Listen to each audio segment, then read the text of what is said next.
Hey there YouTubers. Alright, so in this video we're going to do a BIOS update for the AsRock Z590m Phantom Gaming 4 motherboard.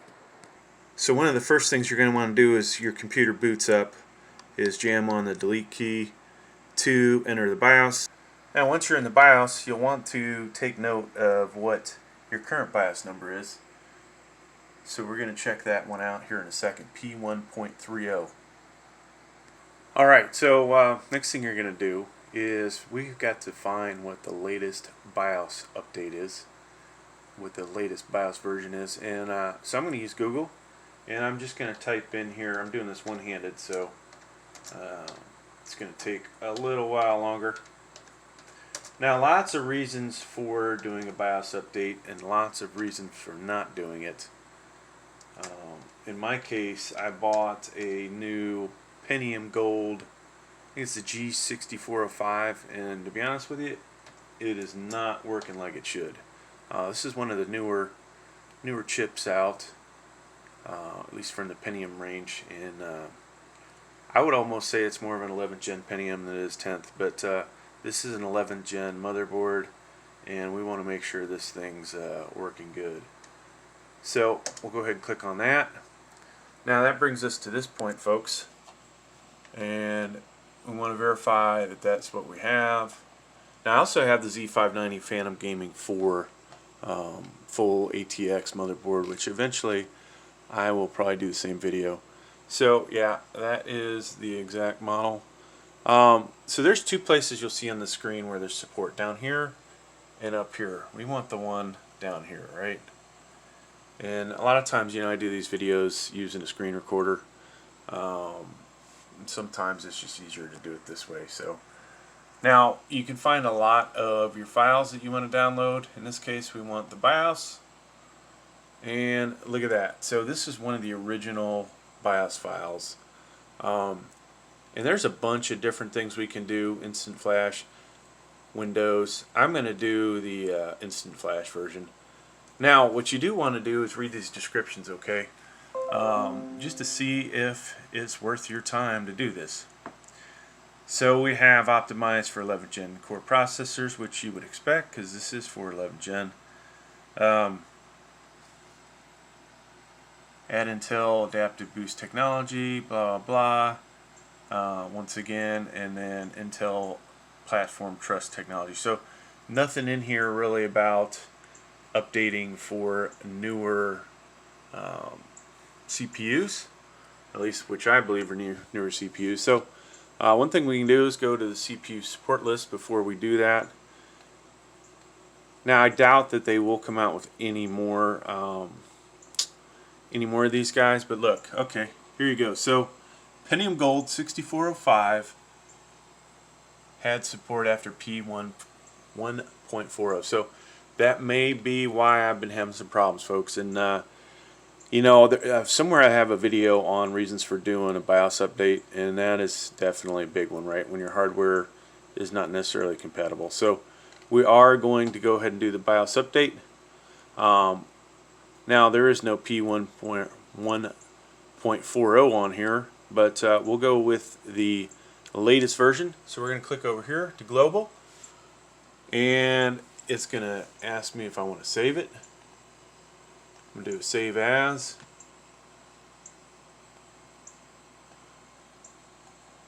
And then we'll drop it into the downloads over there.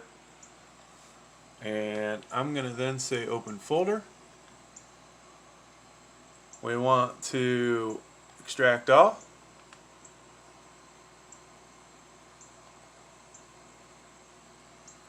And so there is our BIOS file, okay?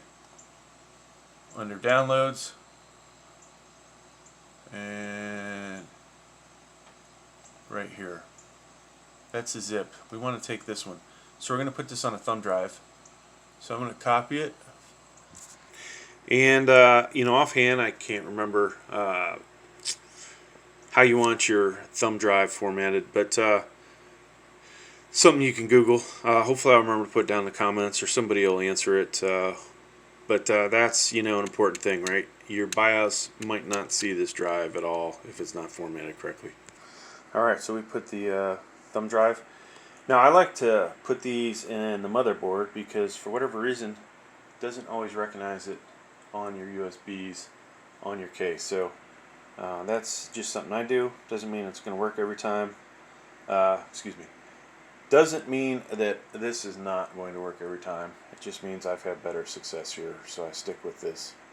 All right, so another thing I'll do sometimes is I will actually use 2 thumb drives at once, just because if one's not formatted the right way, hey, or for whatever reason it doesn't read it. Just trying to do some redundancy. Doesn't necessarily mean you need to do that, but it can make life easier. Alright, so I'm just going to, for an example, show you myself copying it over to this drive. And we'll go ahead and paste that in there. So it's getting pasted in there. You see I have some other ones on here. The important thing is going to be to recognize which one's which. Some of this other stuff is actually, that's a gigabyte, so it shouldn't even read it. But now we're going to basically go down here and restart our computer. Alright, so before we do that, just a little disclaimer. There is always a potential when you do a BIOS update to your motherboard that you could break your motherboard, for which it will not come out of, and you will basically have to go buy a new motherboard. Happens once in a blue moon, but there are things that can cause it to actually happen. So this is where you've got to ask yourself, do I have this plugged into a stable power supply? Is the weather looking good outside? Do we have any concerns of hurricanes, tornadoes, avalanches, any kind of natural disaster, bad weather, things like that, right? Did you get a notice from your power company that they're going to shut the power off, right? Sometimes that happens just out of the blue. It could be a beautiful day and boom, the power goes out.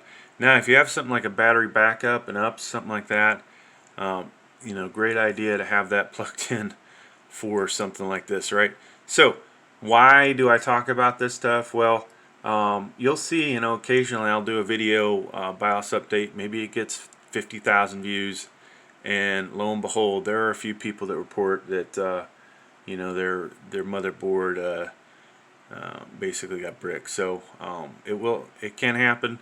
It's a very small percentage of motherboards that happens to, and so just so you know. Alright, let's go ahead and restart this computer.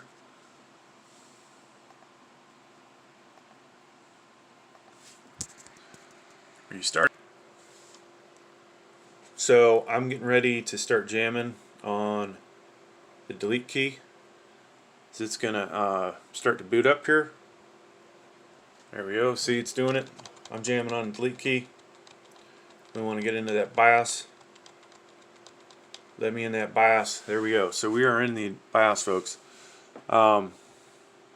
It's funny. I have not actually done one of these in a while. I used to do them all the time for the channel. And so we're going to go down here to Instant Flash. Now you see this thing actually recognized. I was talking about redundancy. I actually put 3 drives in here, and it found all 3 of them. So that is actually a bit scary that I have that many in there. But nothing worse than a video where you're recording and it doesn't see the drive, and you're like, "Oops, I got to start all over again." So I'm gonna hit. I'm just gonna go with the first one. I'm gonna say update, and you see that is version 1.80, and this is the Phantom Gaming 4 Z590M. So we'll hit update. Do you want to update? Hell yeah, let's do this, right? So we've checked the weather. It's not raining. There's no lightning. There's nothing gonna screw this up for me today, and I'm gonna go hit yes. After pressing enter, the system will automatically reboot. Please wait for a few seconds and the BIOS update will continue. Alright, so this is where you back completely away from any of your keyboards, right? If you have a bunch hooked up like I do, but we're specifically using this one. So I'm backing away, and then I'm just going to let this thing do its magic. And so you see that message there, do not power off during Intel So it's doing its update. So this is a good time, you know, if you want to go have a coffee break. Keep the kids out of the room. If you got cats like I do, keep them out of here. So I have, you know, a lot of computers that look like this, right? Just kind of out there and exposed. And so, you know, kind of dangerous to do these kind of things when you've got potential of them. You know, lock your door, lock yourself in the room, do whatever you have to, but make sure, you know, you can do this in a safe environment. So I'm going to pause this a second until it gets closer to 100. Alright, so as this keeps going on, if you happen to buy the AsRock Z590 Phantom Gaming for, now this is Z590M, I will eventually do a video for that, but this is a very similar process. You just got to make sure you don't search for the Z590M version that I did, that you go for the Z590. Now, are the BIOSes any different? That's a good question. They may be actually just about the same thing. Alright, so this is going to load up, folks. So we are still not touching anything because it's going to restart a bunch of times. And voila, we're inside Windows. So I have mine set to do auto login, so I don't have to type the password and all that crap in. There's reasons for why I do that, but if you need to know how to do that, well, there's your reason right there, right? I occasionally use this to mine with. So if you need to know how to get your computer to auto log in, check out my video on that. Alright, so this thing is pretty much good to go. Let's reboot this. There's a place in here we can find the BIOS, actually a bunch of places, but I'm going to show you, excuse me, there's a place in here where you can find the BIOS version, but I'm just going to show you from the inside the BIOS. Alright, so we're going to restart this and jam on that delete key again.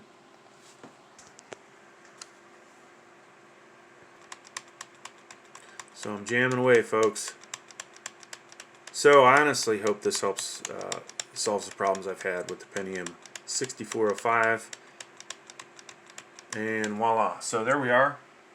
P1.80. So this looks like it was successful. Only time will tell if we have some of the same issues that we had previously. And hey, I hope you enjoyed the video. Hope you got something out of it. Thanks for checking it out. Please like, please subscribe. Thank you.